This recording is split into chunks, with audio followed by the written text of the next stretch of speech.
नंदू एक गरीब लकड़हारा था। वो जंगल से लकड़ियाँ काट कर लाता और उससे फर्नीचर बनाकर लोगों को बेचा करता था। अरे सुमित्रा भाभी, आपका पलंग तैयार हो गया, भैया को भिजवाकर मंगवा लीजिएगा। अरे नंदू, तूने पलंग बना भी लिया? मैंने तो बस मजाक में कह दिया था कि मेरे लिए पलंग बना देना, वरना आज के मॉडर्न जमाने में इतने रेडीमेड पलंग पड़े हैं, कौन ही लेने जाता है भला लकड़ी का पलंग। ऐसे ना कहिए भाभी, बड़ी मेहनत करके मैंने ये पलंग बनाया है। बारिश का मौसम भी है, इतना बड़ा पलंग तो मैं अपने घर पर भी नहीं रख सकता, और बाहर बारिश से ये खराब हो जाएगा। अरे तो मैं क्या करूं? सबकी कमाई करवाने का ठेका मैंने ही लिया है क्या? ये कहकर सुमित्रा वहाँ से चली जाती है। ये कोई पहली बार नहीं हुआ था, आए दिन ही बेचारे नंदू के साथ ऐसा ही होता रहता था। पर उसे काम की बड़ी जरूरत थी, इसीलिए वो लोगों के कहने पर एक बार में ही सामान तैयार कर दिया करता।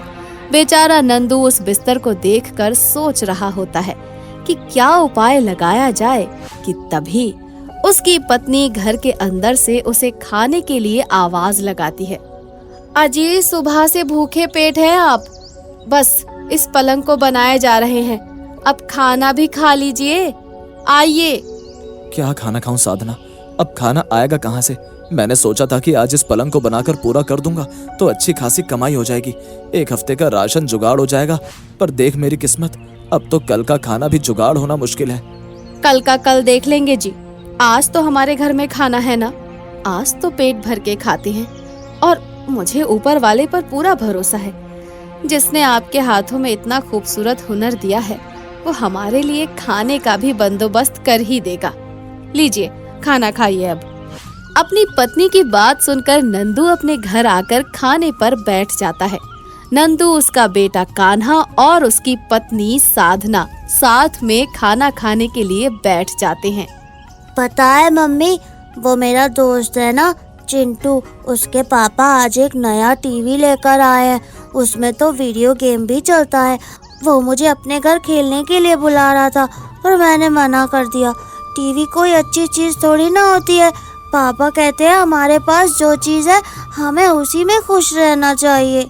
अपने छोटे से बच्चे के मन में इस उम्र में इतना संतोष देखकर नंदू उसे गले से लगा लेता है।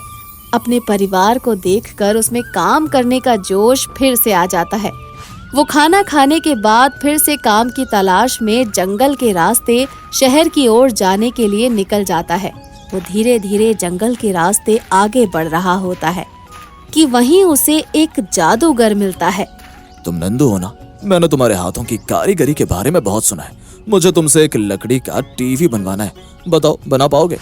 लकड़ी का टीवी तो मैं बना दूंगा साहब, पर मैं तो आपको जानता भी नहीं, आपने मुझे कैसे पहचाना? और लकड़ी का टीवी का आप क्या करेंगे?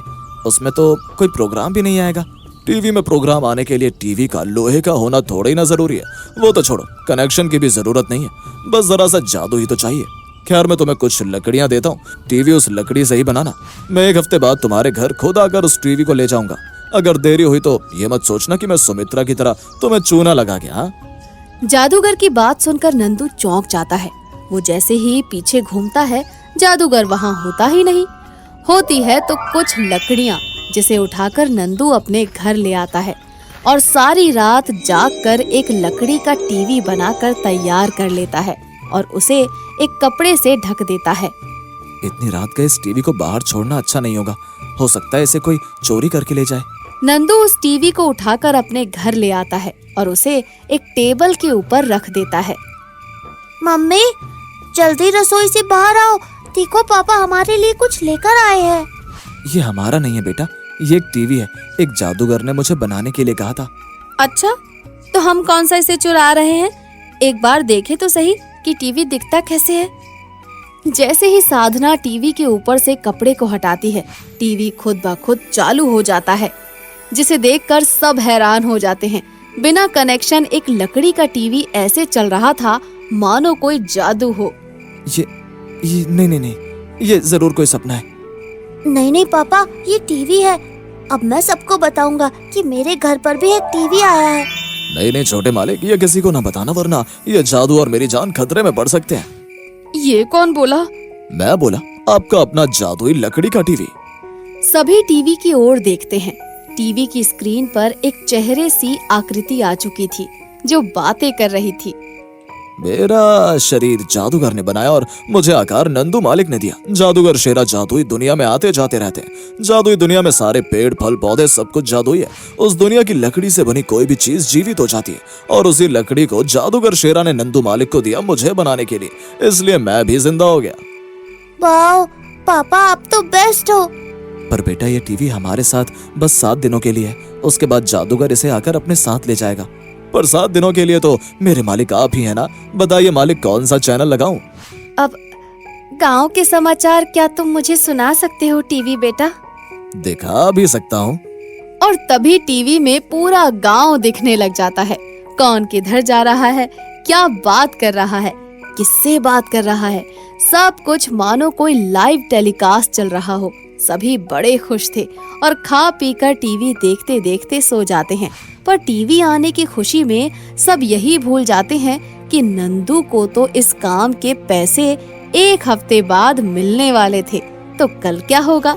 अगली सुबह साधना रसोई में नाश्ता बनाने लग जाती है। आज 4 लोगों का खाना बनाऊंगी। अब बेचारा टीवी बेटा इतना काम कर रहा है, वो भी तो कुछ खाएगा ना। पर बेचारी साधना जैसे ही राशन का डब्बा खोलती है, सारे के सारे डब्बे खाली होते हैं, जिसे देखकर उसकी आंखों में आंसू आ जाते हैं और वो पानी से भरा गिलास लाकर टीवी को दे देती है।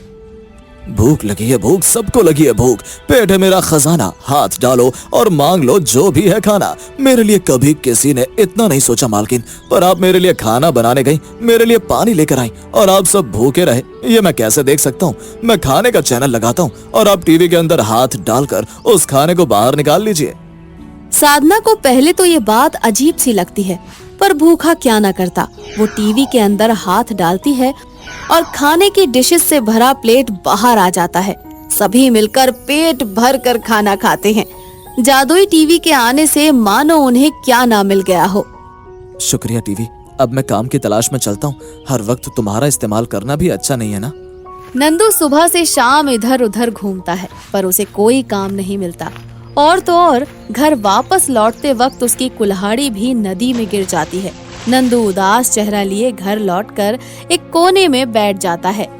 नंदी ने किया है मालिक को उदास, अब नंदी ही बुझाएगी मेरे मालिक की प्यास। नंदू मालिक, मैं टीवी पर उस नदी का प्रोग्राम चलाऊंगा। आप स्क्रीन के अंदर हाथ डालकर उस नदी में से कुल्हाड़ी बाहर निकाल लीजिए। नंदू ऐसा ही करता है और कुल्हाड़ी बाहर आ जाती है। नंदू टीवी को गले लगा लेता है। तू एक टीवी नहीं, तू मेरा बेटा है, वो मेरा कान्हा, तू मेरा गन्नू।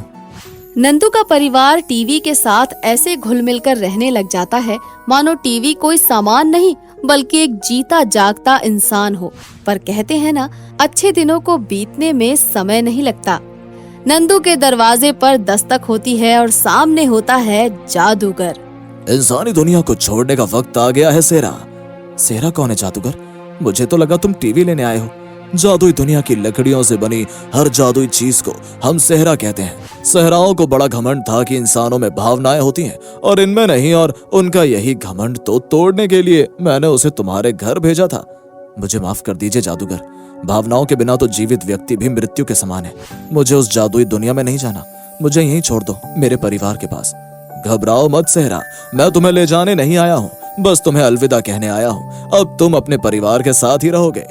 जादूगर जादुई टीवी को नंदू के परिवार के पास छोड़कर हमेशा हमेशा के लिए चला जाता है और जादुई टीवी नंदू के परिवार के पास ही रह जाता है।